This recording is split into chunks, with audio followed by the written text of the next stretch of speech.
This podcast is brought to you in part by PNP Games, your online source for everything video games. Visit their website at pnpgames.com or at one of their 3 retail locations in Winnipeg, Manitoba.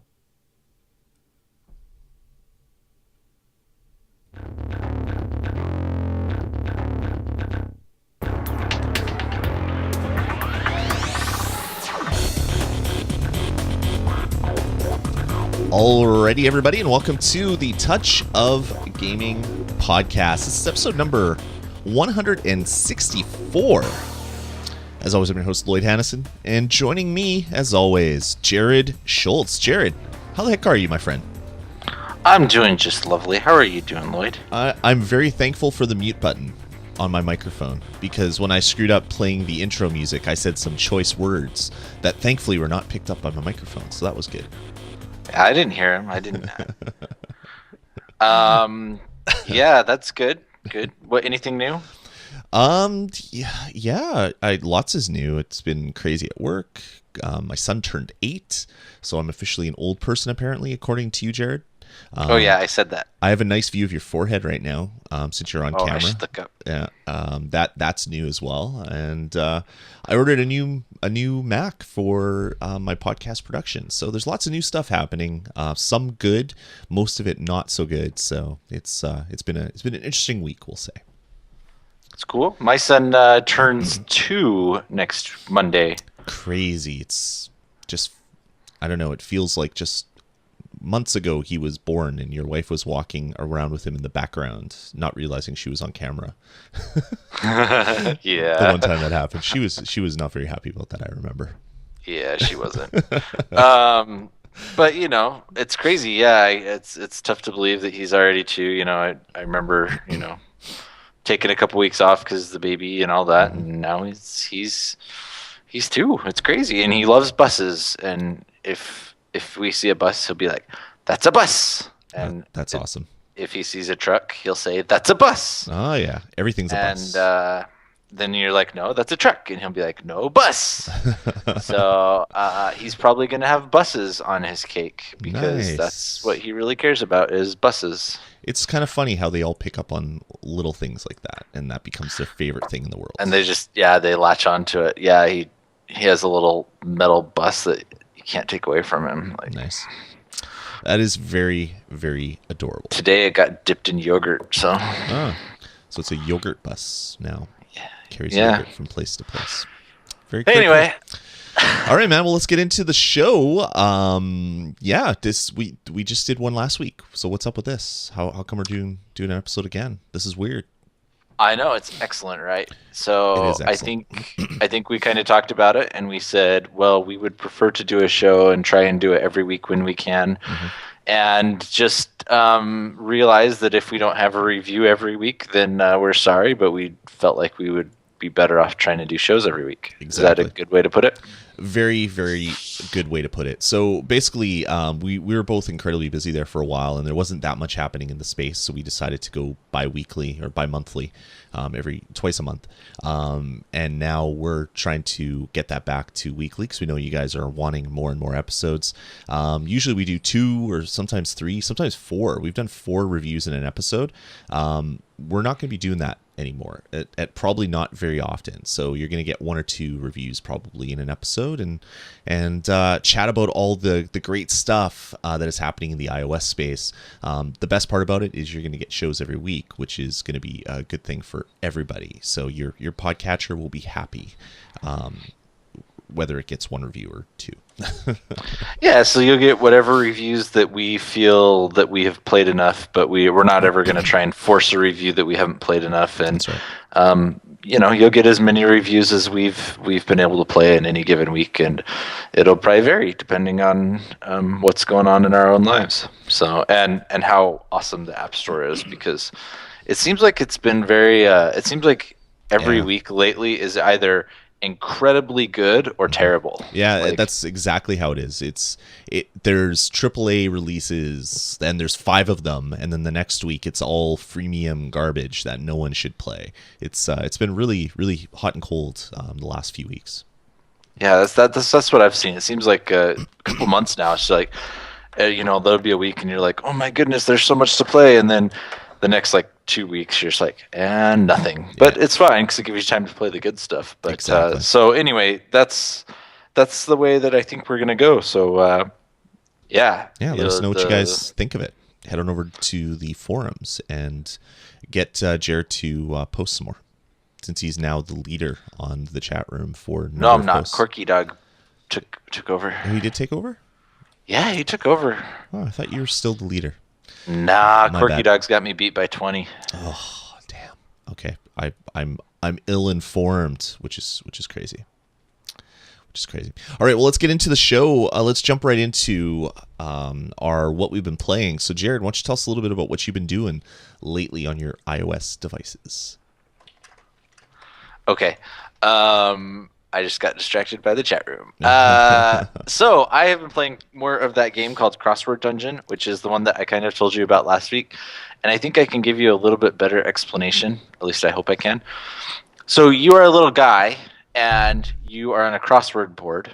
There are bad guys in some squares, but not in all. And it's one of those crossword puzzles like you find in like the newspaper that, there's several words across and down. So it's not like a crossword puzzle where you're finding words, because I got asked about that, and apparently I wasn't clear about that last week. So it's one of the ones like the newspaper where you're trying to write in the words that fit right. And what will happen is in any square where there are bad dudes, you then have to guess what the letter is. So hopefully you'll have a couple of letters there that will provide you a hint, but early in the round you won't have that.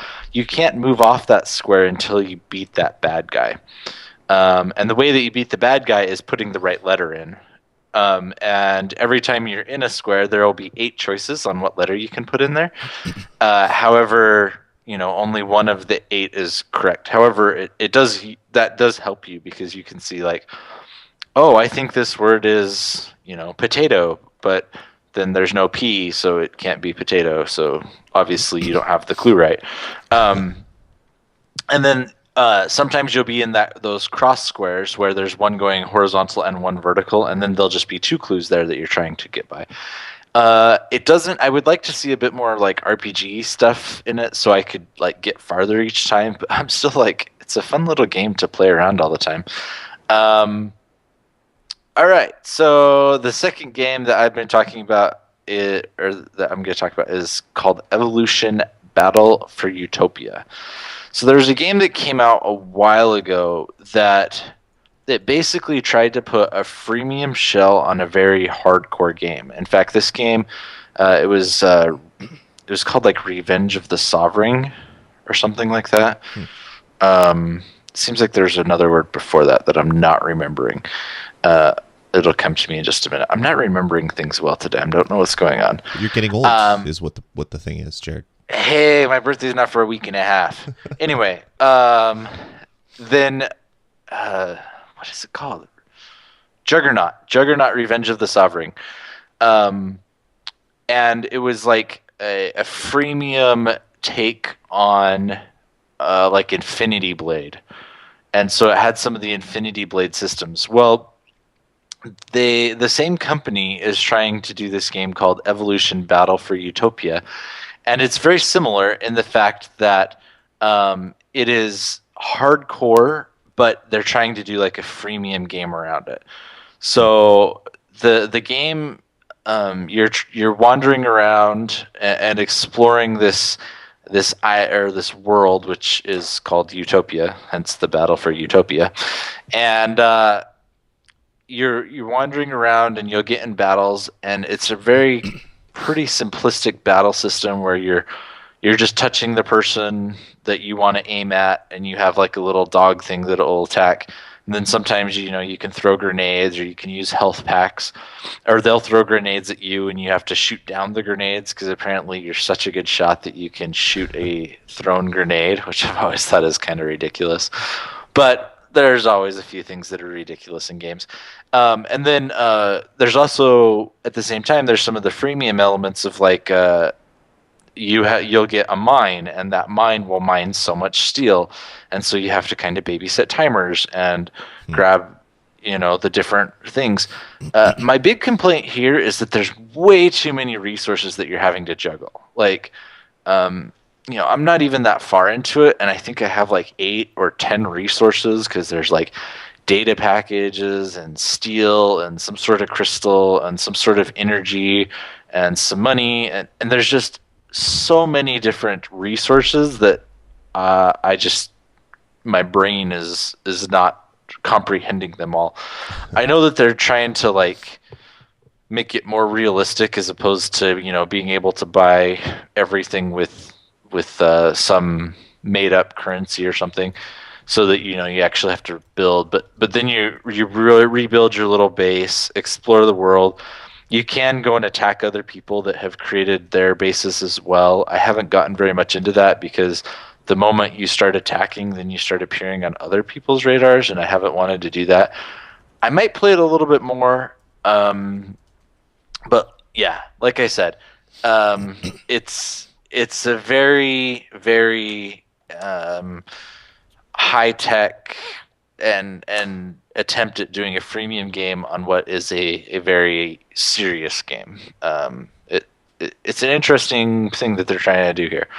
I might have liked the first one a little bit better, that they tried to do that Juggernaut Revenge of the Sovereign game, but this one's okay.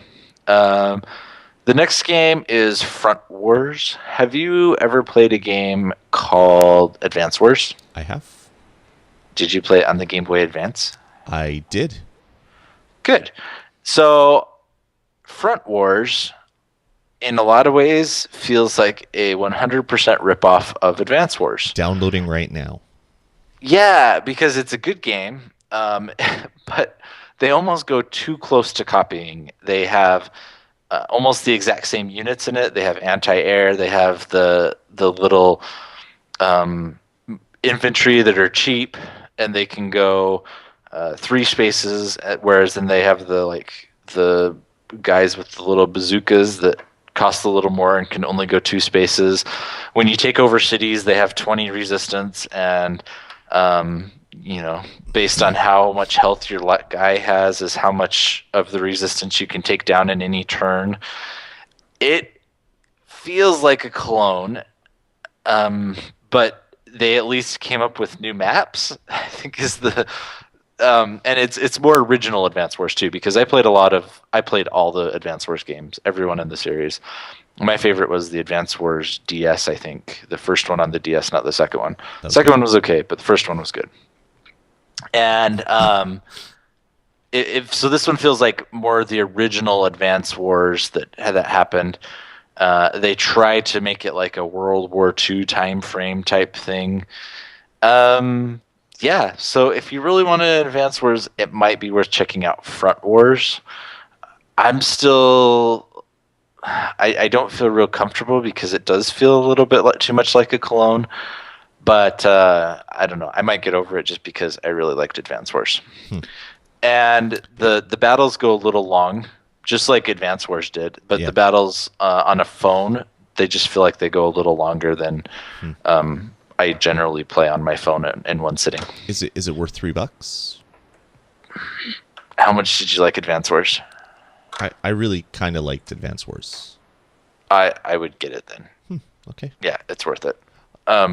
Just purchase button to play has been it. Clicked. Yeah, I mean, it just feels a little too close. When you play it, you'll be like, "Oh, I know exactly what to do. Hey, look, I have a rockets unit that can attack long range and only on the ground. And hey, look, this is it'll just feel almost too familiar." In fact, I was reading some stuff online, and apparently originally they had one map that was ripped directly from Advance Wars, and they have since taken that map out. Probably a good decision. Yeah, so they were saying, "Oh, we did it in homage and all this to one of our favorite games." And it's like, yeah, but you can't just completely take their map. Hilarious. So yeah, it's a game, and if you really like Advance Wars, I'll probably talk a bit more about it as time goes on here. But like I said, the battles do go a little long. I remember playing Advance Wars, and sometimes I'd have battles that went 45 minutes, and that's just a little long for what I usually play on my iPod.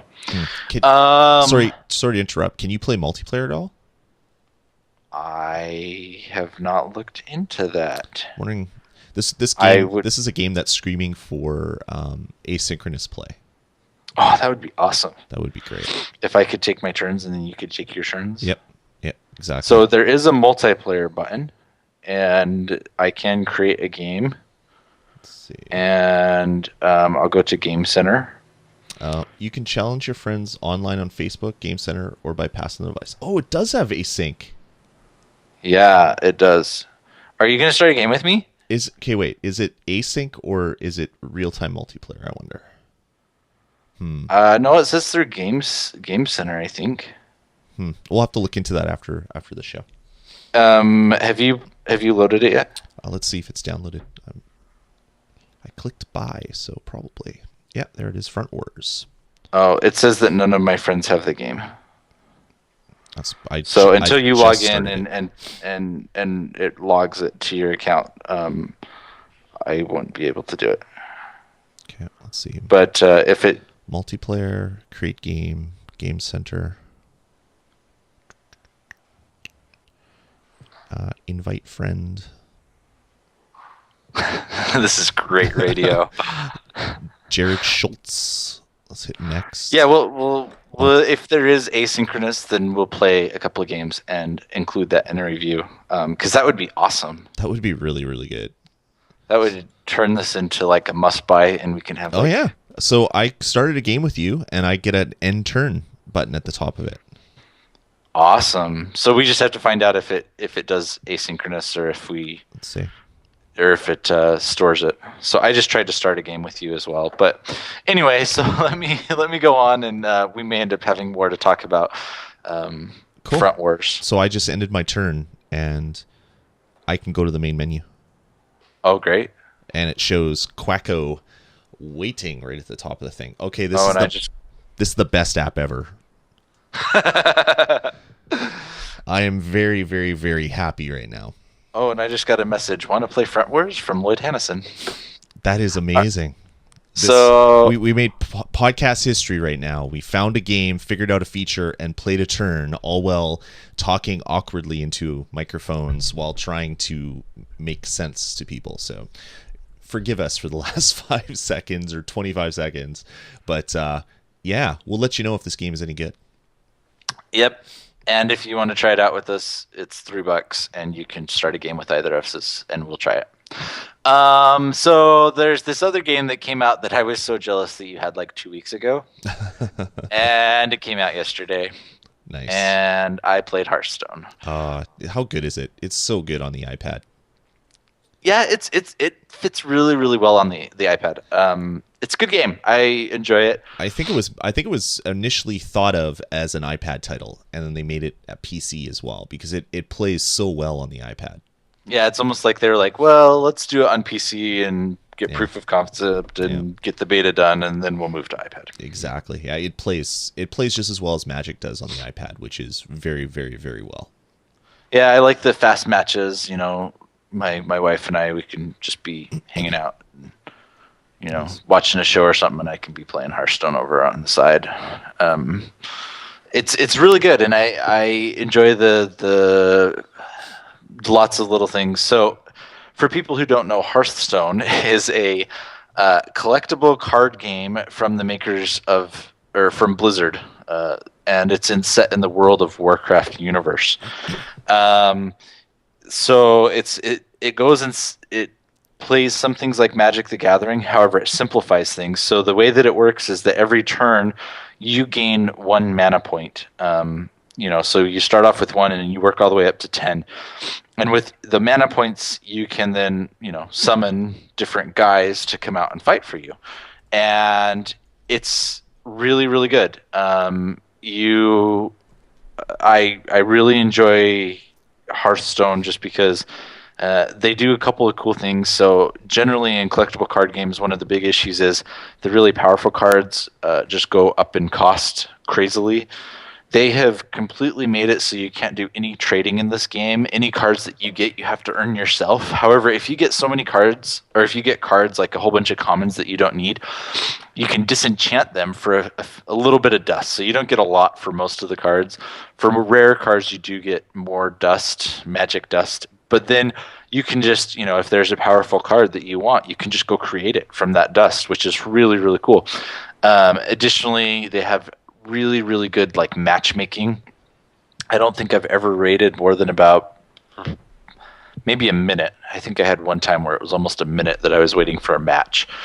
And they'll constantly be playing another round. And then it's really, really cool because they also have some tournament stuff going on. They're now working on, they just announced at PAX East last week that they're going to have like a single player campaign going on that's going to be pretty cool.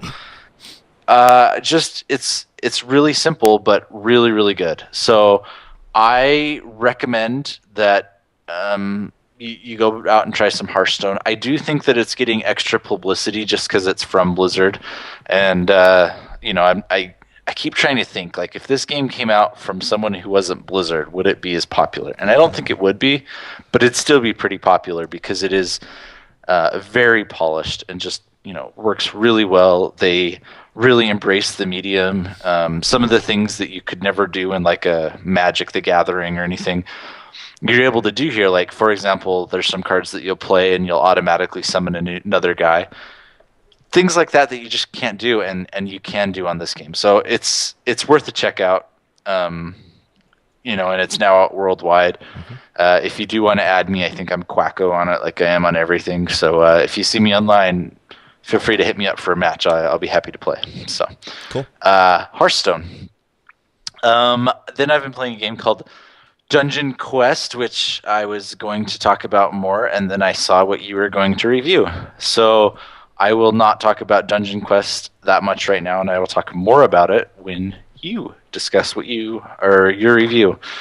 And then finally, the last game that I wanted to quickly talk about is a game called Skulls of the Shogun. So I've talked about this one a while ago. It came out in the holiday season. It was originally a game that came out and was a Windows Phone exclusive, which is like the worst possible thing you could do because there just weren't very many Windows phones. And even if every single person who bought a Windows phone bought your game, you still may not have a successful game. Eventually, it started to come out on some other platforms. I think it came out on Xbox at some point, and it came out on Steam, and then it came out on iOS. And it works really, really well. It's a turn-based game, and it is a turn-based strategy game. It has really cool artwork. There's actually like a funny story going on where you are a warlord who is just about to become the shogun, and you get assassinated like just as you're about ready to take over. And so then you're waiting in line to get into heaven or into the afterlife, and there's like a 512-year wait or something like that. So you get annoyed with how long the wait is, and so you just start fighting people. And people recognize that you're a warlord, and so they swear fealty to you. And then the turn-based battles are really cool because it's not a grid. You can go anywhere. But you have like a limited range that you can move within, and you can move your units and attack, and then move them back if they have a long range. There's all sorts of like taking cover where you have an archer and you hide him in the reeds so that he can't be hit. And there's just some really good strategy there, and there's not very many games that I lose on like the first level, but if you expose your main guy out there too far, you will lose on the first level. And then the reason why it's called Skulls of the Shogun is because whenever you defeat an enemy unit, their skull is there and just kind of drops there, and you can go eat their skull. And whenever you eat their skull, you get like 3 life back plus your maximum HP on that unit goes up. And so you can like create uber units by eating skulls, and and stuff like that. So it's really cool. I played it a little bit when it first came out, and it's kind of sat on my iPod for like 3 months, and I haven't done anything with it. I picked it back up this week, and I was like, man, I really want to play a lot more of this. I want to, try and get it completed. So I'm working on it now, and I'm hoping that I'll be able to review it here shortly. But it's really good. It's worth checking out or putting on a watch list or something, so that you're gonna pick it up. It is turn-based strategy, but I think it works really, really well on the mobile platform. You can take a couple of quick turns and then go about your business, or you can actually sit down and play an entire battle. And sometimes it's better to play the entire battle because you keep everything in your mind. Whereas sometimes I've had times where I've taken a couple of turns and then I'll come back and I will have forgotten about their archer that they positioned in a really good position, and I then get shot. So anyway, really good. Skulls of the Shogun. It's worth a check out, but I will hopefully be talking more about it and have an actual review coming up shortly. Nice. Yep. So what have you been playing, Lloyd? Sorry, that was a little long. Well, that's fine. I've been playing a nice collection of games. First off is Breakfinity, which is a free game. And it is Breakout. So you have the paddle at the bottom of the screen, you bounce a ball around, but it's Breakfinity, so it's an infinite breaking thing. The difference with this is you only get one ball. So when you lose, then you get your score, and the point is to get the highest score. It's a high score game. The cool feature that this has is it has power-ups and things like most Breakout games do. But whenever your ball hits the top of the screen, so you break through you break through all of the bricks and you touch the top of the screen, all the bricks that are still on the screen fall to the bottom, and then a new set of blocks basically fall down. So you could be lining up for a great break, but your ball makes it through to the top, and then a new set come out. There's also hard blocks on the screen that look like crystal. And if you manage to break them, you get a crystal, and then the crystals are used to buy more balls. So at the end of the game, it's like, do you want another ball? One crystal. And then after you do it the first time, it's like, oh, well, it's 2 crystals, and then it's 4, and then it just keeps doubling like that. It reminds me a lot of, do you remember that Quest game where you had the snake of different classes of things? So you'd have like the archer or whatever. Nimble Quest. So it's very, very much like Nimble Quest as far as the like in-app purchase type stuff is there. So it's interesting. I don't know if it's really good, but I've been playing it a fair bit, so I'm enjoying it. So if you're looking for something a little bit different to do, you might want to check that one out. I've also been playing a fair bit of Family Guy: The Quest for Stuff just to check it out, even though I feel horrible about what Fox did to shut people's accounts down that we talked a little bit about last week. And it's interesting. It's similar to the Simpsons game where you have to do things and wait for timers to count down. But each of the characters that you unlock have their own levels, and to do certain things you need to level up your characters, and then quests will be given. You have to do certain things or get certain items, and certain actions will generate certain items randomly and stuff like that. So it's taken a little bit about what the Simpsons did and kind of flesh it out a little bit more. Still not sure whether I'm going to be sticking with it. I really only have room on my iPad for one of those games, and I'm a huge fan of The Simpsons, so that tends to be the one that I check out every day or two. But it's interesting, and it has a lot of the humor from the show, and I love myself some Family Guy as well. So that one's interesting. Simpsons Tapped Out, since we're talking about that, got the Whacking Day content, but this year it's not Whacking Day. It's an Easter themed one where you have to squish bunnies and collect eggs, and then use the eggs to buy items. It's really kind of odd, but that content just came out a couple days ago, so that one's kind of interesting. Besides that, I've been playing David still. I think I talked a little bit about it last week. Very minimalistic, very weird. Having a little bit of fun with that one, so that one's been fun. playing a lot of Dungeon Quest, which I'll be reviewing in this episode. This one's kind of interesting that I wanted to make mention on the show. A game came out called Oceanhorn Benchmark Edition. And Oceanhorn is I think it's like a $7 RPG that looks very much like Zelda. Really, really well done. They released a free version called Oceanhorn Benchmark Edition, which basically allows you to play through the first quest essentially in the game. And then at the end, when you beat it, it gives you a benchmark number. And basically, this is just out there to advertise the game, but also so you can see whether your device will run Oceanhorn at all or how well it will. Just because this game is quite a beast when you download it, so needs pretty fast hardware. So this is a good thing to check out if you're ever thinking about picking up Oceanhorn. You might want to check this one out first. And or just to check it out to see if you want to play it. So I think that's it's a great version. Do you know if I play through it, do I then have to replay the first level if I go purchase it? Yes, because it's a separate app. That's what I thought. Yeah. Okay. Yeah. So maybe don't quite finish it, so that you can not have to replay it as much as you might have to. Yeah, so that's pretty much it. Now I'm playing Front Wars, apparently, because it seems to be pretty damn awesome. That it's your turn. I took my turn. I just saw that pop up, actually, which is kind of funny. But yeah, that's pretty much it. That's been for what I've been playing. So yeah, good stuff. Lots of stuff coming out in the App Store, so that's been a lot of fun. All right, Jared, what do you say we get into the rest of the show? Sure. A couple quick news items. Horn, that really weird but awesome game that came out, I want to say May of last year or something. That was the first Zynga published game.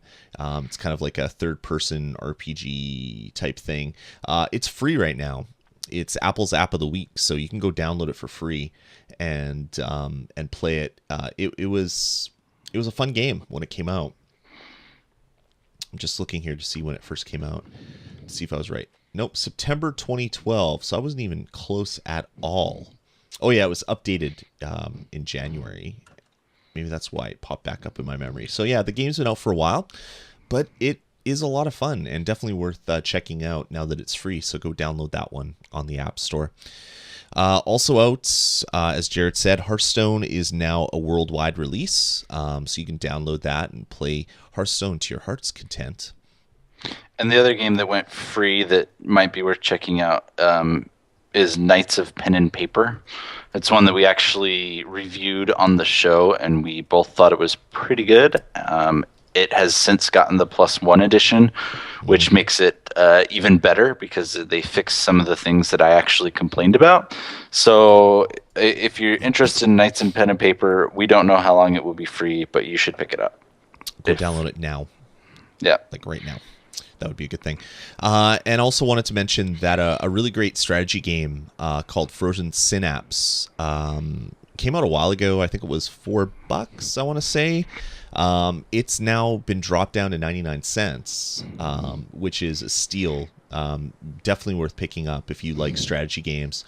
And on top of that, they've added the Frozen Synapse Red, which is the first expansion pack, as a download, and you can buy that one in-app for $2. So for $3, you can pretty much buy a game that you'll spend tens of hours with. It is a really fun strategy game and definitely worth checking out. Did you play much Frozen Synapse? Yeah, a little bit. I have it for the PC. I had it in like a Humble Bundle way back in the day. Yeah, that's where I got it too. And I checked it out and played a fair bit of it then. And then it just kind of fell off. But I picked it up when it dropped to 99 cents on the iPad, and we'll be playing a fair bit of that. You know, the funny thing is I actually didn't really like it that much. Oh, really? Yeah, which is weird because it seems like that game would be right up my alley. Yeah, you're the real-time strategy guy.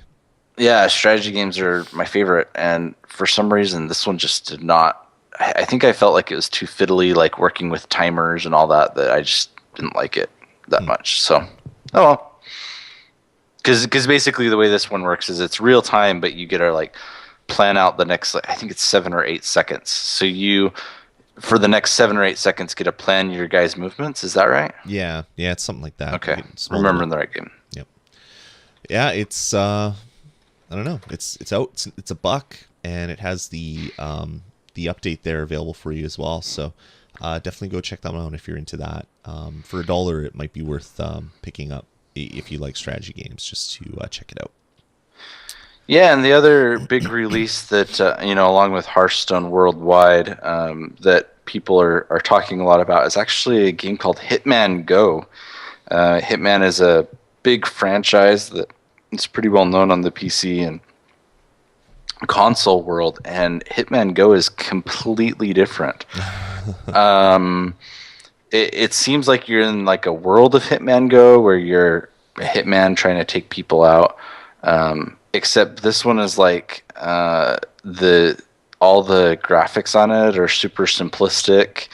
Not a ton of detail, and you're trying to figure out how to stay concealed while still taking out your target. It's interesting, and kind of not what I would have expected from that series.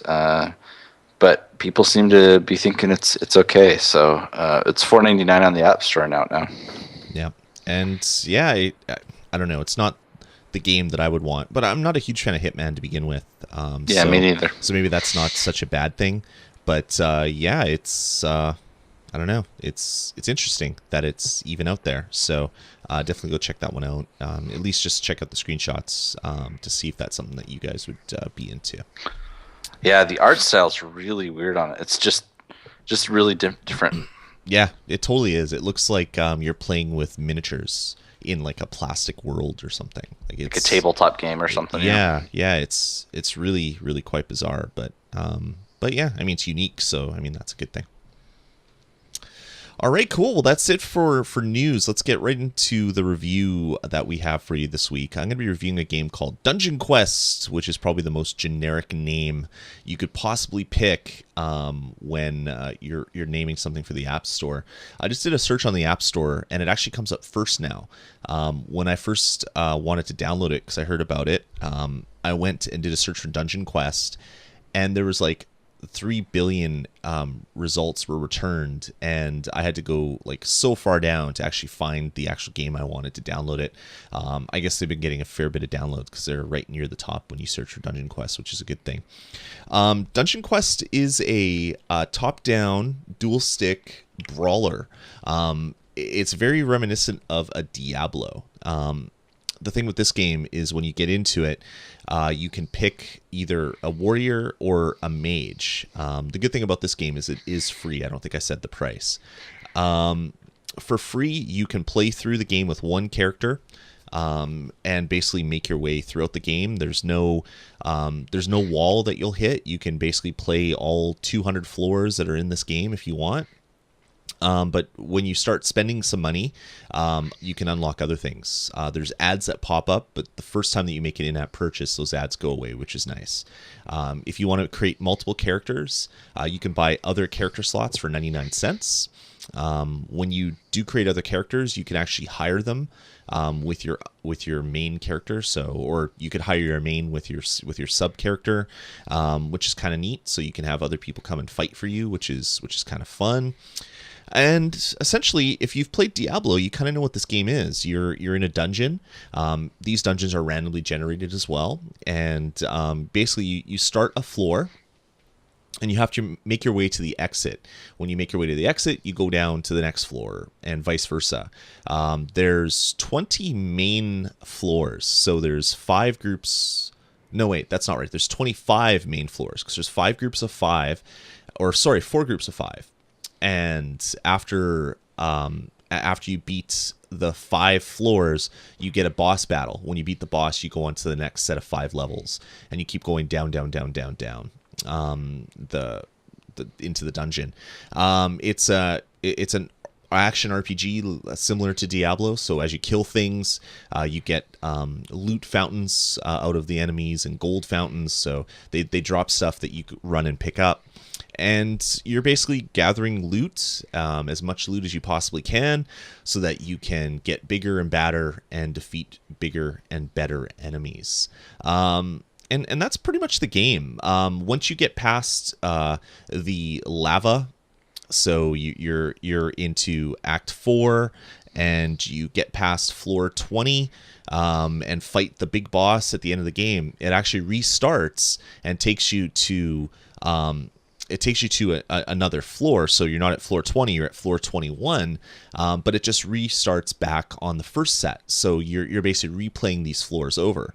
But what they do is they get more difficult, and they use the same naming scheme as they do for their equipment. So you have regular, then you have magic, then you have rare, then you have epic, and so on and so on.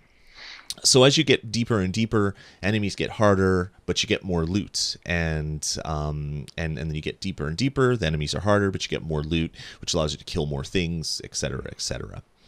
One thing that they've added in this game to kind of encourage replayability is when you get to the main menu and you go to start the game, you'll see below the floor a choice where you pick what floor you want to start on, because you can go back at any time and start on an earlier floor. Is there's an enemy power button, and when you click that, you can amp up the power of the enemies. So you can start on power 1, which means there's no bonuses, so everything's at 0%. Or you can go to power 2, which gives you everything gets harder. So enemy health is up by 64%. Enemy power is up by 6.25%. You also get 25% more experience. You have 25% more luck and 25% of gold find. And then you can go all the way up to power level 8, which is pretty insane. So 3,100% more enemy health, 43.75% enemy power, and 175% to experience, luck, and gold find. So what I found myself doing when I found this was going back to floor 1, cranking it up to power 8, and then just killing enemies and getting a crap load of gold. Because since it is a freemium game, doing anything at the start of the game is really tough, because things are really, really expensive. And you basically need gold to spend on certain things, like upgrading your equipment. You can enchant your equipment with gold. But more important, when you first start the game, you only have one bag, which will hold 20 items. But you can unlock up to 4 bags. So if you want to hold more loot, you have to unlock those bags. And they're, excuse me, they're pretty expensive.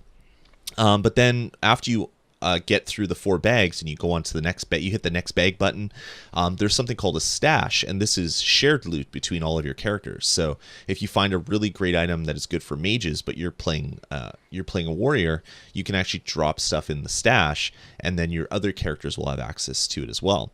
And those are really expensive. I think the first one was 150,000 gold. When you kill an enemy, you're getting like 4 or 12 gold pieces, so it takes a lot to save up. But each of the other stashes are 500,000 gold each, so unlocking it all takes a lot. Other things require money, like buying items that will change the way that you look. So they're just vanity items, so you can give yourself wings. I can buy berserker shoulders, and they're 1 million gold coins. Or I could buy ice shoulders, which is 100,000 gold coins, which is kind of affordable. Of course, since it is a freemium game, you can buy things with real money. You can buy boosts like luck and experience boosts. You could buy gold flat out. So if you want to buy 100,000 gold, it'll cost you 99 cents. You can buy the vanity items, of course. Some of them are available for gold. Some of them are available for in-game or real money, rather. Some are in-game gold. Some are real money. And then there's also pets. And pets are really cool. There's 3 types of pets. There's hounds, fairies, and imps. And they all have different things. So a hound will randomly, or it won't randomly, it'll pick up all the gold that drops, so you don't have to go and chase around and pick it up. But it will also sometimes find hidden gold in the levels. So he'll run into a wall and some gold will fountain out. Then he can go pick that up. Fairies are things that will...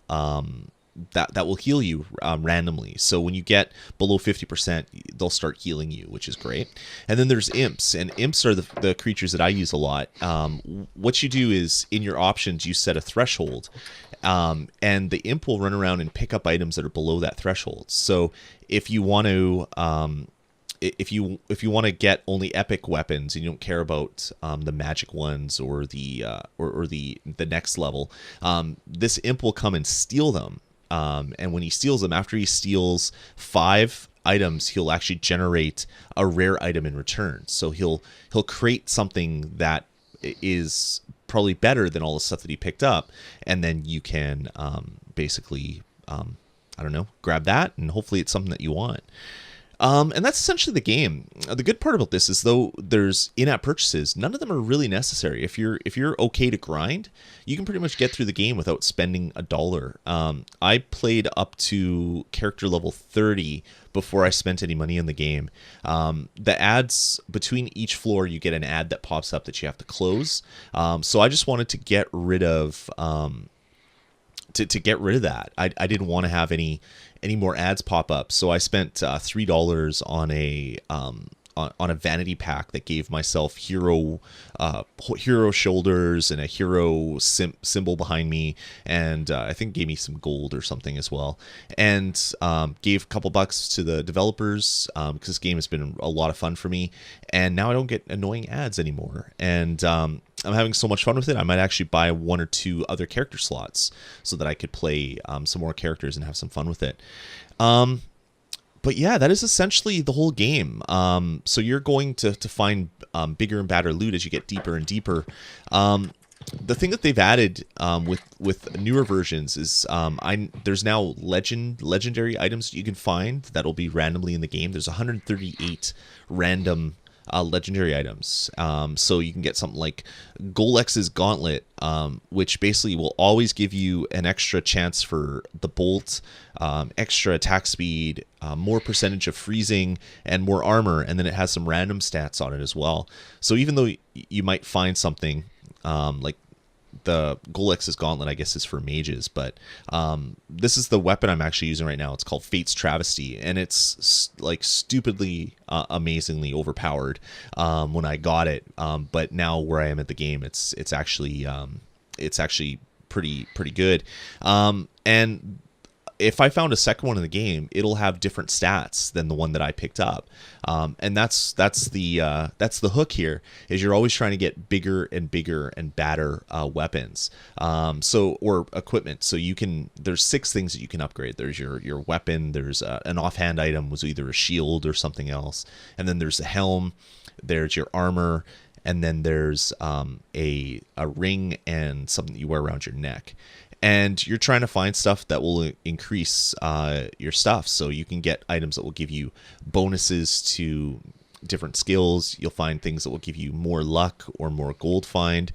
So I'm trying to focus on gold find and luck, and also things that have health and magic regen, so that I can pretty much just stand there tanking all these big bad bosses without having to run away and heal up. So can I... Yeah, sure. Interject here, a couple things.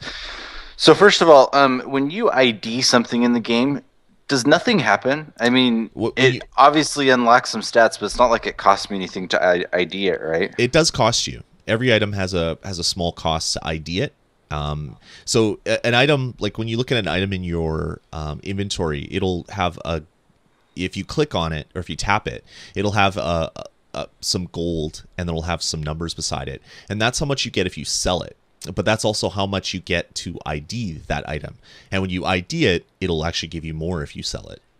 So you always just want to ID it, right? Yeah. So because I thought that was kind of a dumb system. Yeah, it's like it's like Diablo. So when you have the ID scrolls, but then you're at least burning an ID scroll. Yeah, this uses gold. Yeah. And so I've played this game quite a bit. A couple other things. So I personally have never found a new amulet or a new ring.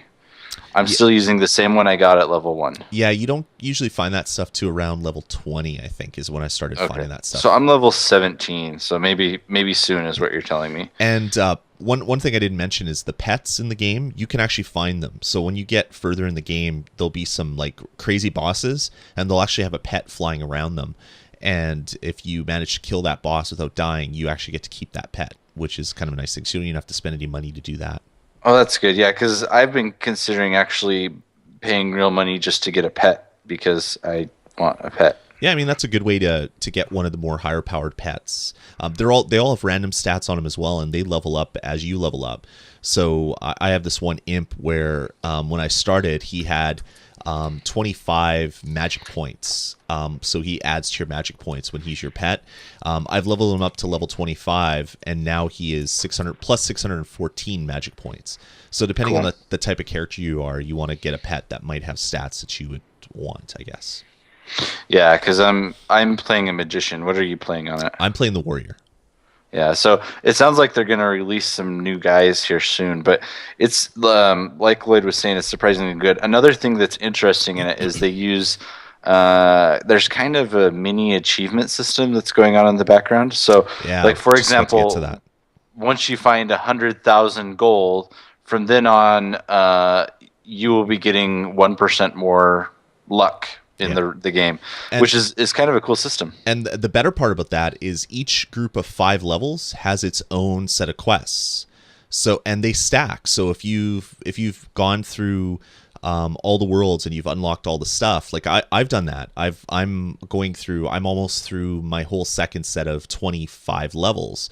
So when I look at my stats and I look at my bonuses, where are the bonuses? They're here? No. Oh, here. So my challenges, I have 35% bonus luck, 75% bonus gold find, 21% bonus damage, 7% bonus health, and then all of the elemental attacks are plus 10% because I've gone to all the quests and I've beaten Act 1. I've gotten everything Act 2, I've gotten everything Act 3, Act 4, et cetera, et cetera.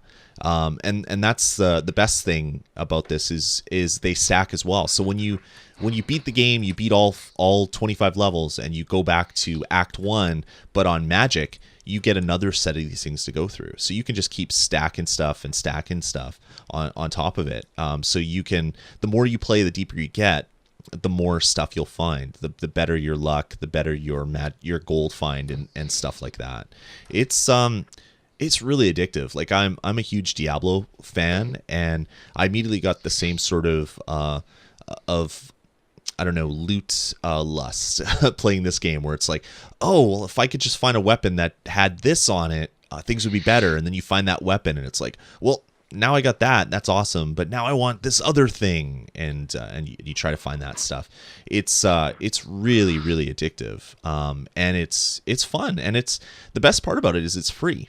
So even if you aren't a fan of in-app purchases, you can play the game, and you're never going to hit a wall at all. You're going to be playing it for as much as you want, and as long as you're able to put up with the ads, you'll be able to play this game as much as you want. But if you want to create a second character, if you want to get rid of the ads, all that type of stuff, you are going to have to throw them some money, which I encourage you to do, because from what it sounds like with the developers, is there's a system where you can actually upload your save game to their servers.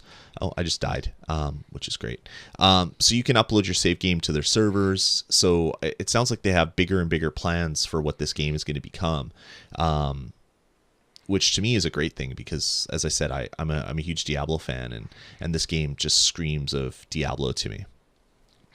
Yeah, and it has kind of a cool art style going, pretty stylized, kind of cartoony-ish. But overall, I agree. There's a couple of things that maybe hold it back, but they're pretty small. Yeah. One of the big ones is, how generic of a name could you have? Yeah. But besides that, I think this one is definitely worth checking out. In fact, I was considering reviewing this game. That sounds like Lloyd's a little further than me, so we kind of turned it into a mini kind of joint review here. And I also recommend this game quite a bit, and think it's a good one, and it saves every level, so you can play a level in probably just a few minutes. One pro tip for people: turn on the map. And unfortunately, you have to turn on the map every single level. Yeah, hopefully that which gets is kind fixed. of annoying. I hope they fix that soon. Yeah, so there's a nice map feature, and the way that it does kind of that the outline of the map in the background, which is really nice because you can see where you've been and where you haven't been. It's just like Diablo. Yeah, so it's good. Yeah, it's a lot of fun. If this kind of tells you how much I've been playing it, over the last few days, I've killed my iPad twice. And I haven't done that in a game for a long time, where I've been putting like 3, 4, 5 hours solid playing a game on my iPad. It was a lot of fun. So yeah, that's Dungeon Quest. I'm gonna give it. I have to give it a score because we score our reviews. I'm gonna give it a 4 out of 5. What would make it a 5 out of 5 is if the little things like what you said, the map, having to turn it on and off.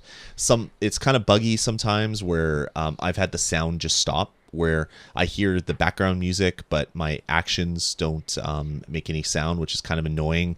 Other things like the items that you find have a lot of different powers and different modifiers on them, and you can get some example of what they are. You hit this little you go to the actual item on your inventory, and there's a little magnifying glass. You can click it and it gives you an example of what that stuff is, but it doesn't really explain it all that well. And other little bugs, like when I wanted to respec, and respec was really expensive. It was like 120,000 or something to respec, which means all the when you level up, you get 3 skill points. You can put it either into power, magic, or health. I wanted to put everything into power because I'm a warrior and I had a lot of health regen items. So I did that. I spent the money and it didn't do anything. So it said that I had spent the money, all my stats went blurred, so something changed, but nothing was there, and I basically had to quit the app and go back into it, and then it saw that I had like 135 skill points to spend. So I went and did that. So that was a little buggy, and it didn't update my all of the like when you add a point to your power, it increases the amount of damage you do. Well, it didn't update it properly, so I had it was 35,000 to 45,000, we'll say, or 3,500 to 4,500 is what my skills were when I didn't have everything into my strength. So I added everything to strength, and my attack was 2,400 to 2,700, which is way less than what it was before, even though I put more points into it. And I'm like, what the hell? So I quit out of that menu, go back into it, and then it properly updated to being like 1,000 more than what I had before. But little things like that are just little polish items would bring it up to 5 out of 5. But yeah, occasionally I've had a frame rate chug. If something's going on, or lots of guys are on the screen, it'll kind of slow down and be chuggy. Yeah, it seems like whenever you face a new enemy that you haven't seen before, that's when it gets really chuggy as it loads in those assets. Yeah, and that's another thing. Like it acts like it's loading a whole bunch of stuff every single time. Yeah. Which it has it counts to 13 each time, and it's like that's kind of annoying. When you start the game, yeah. I figured out what that is. It's recompiling the shaders every single time. It's like, shouldn't you just store the stuff that you've recompiled? Seriously. I don't know. I've never seen that in any other games, and it doesn't seem to be too many crazy particle effects going on in this game. So I don't know why it is doing that every time. But yeah, I mean, it's got these little problems, but it's free and it's freaking fun. Like what I'm going to do is, after recording the show, I'm going to go upstairs, go to bed, put my headphones on, and play this game for half hour before I go to sleep. And that's kind of what I've been doing every single night. It's a great game. So check it out if you're into brawler, dungeon hunters, loot fests, like a Diablo style game. You're definitely going to dig this one, and there's no cost to entry as long as you put up with ads, and hopefully you'll play it a bit and then reward the developers for the time they put into this, because hopefully they're going to keep updating this thing, because it was a lot of fun, and I'm hoping that there's going to be more in store for us in the future. So Dungeon Quest, free to download, gets a 4 out of 5 from me. How about you, Jared? Are you far enough that you want to give it a score, or you're just going to go? I would give it the same score. I'd agree with you. 4 out of 5. Really good game. It's worth checking out. A few little bugs, things that could be fixed, but really good game, and especially at free. Totally. Yep. See if it's the type of game that you enjoy, and like you said, if it is, then you can drop them a couple of bucks and and remove all the ads. Exactly. And it's definitely worth doing because it seems like the developers are keen to add more stuff into it, which is really great. All right, well, that's going to about do it, Jared, for episode number 164 of the Touch of Gaming podcast. Thanks again for joining me, Jared. My pleasure as always. All right, if you guys want to let us know what you think of the show, head on over to vgpodcast.com, click Contact Us at the top of the page. When you do that, you can send us an email directly, or you can email us at our email address, which is vgpodcast@gmail.com. Check us out on the forums, or call our voicemail line, which is area code 505 VG Podcast. Thanks to everybody for subscribing and sending in their comments and everything. We do appreciate it, and we love that you are loving the show. And yeah, that's gonna about do it for this episode, man. Yeah, we'll talk next week. Yeah, we'll talk to you guys in about a week's time. Take it easy, everybody. Bye.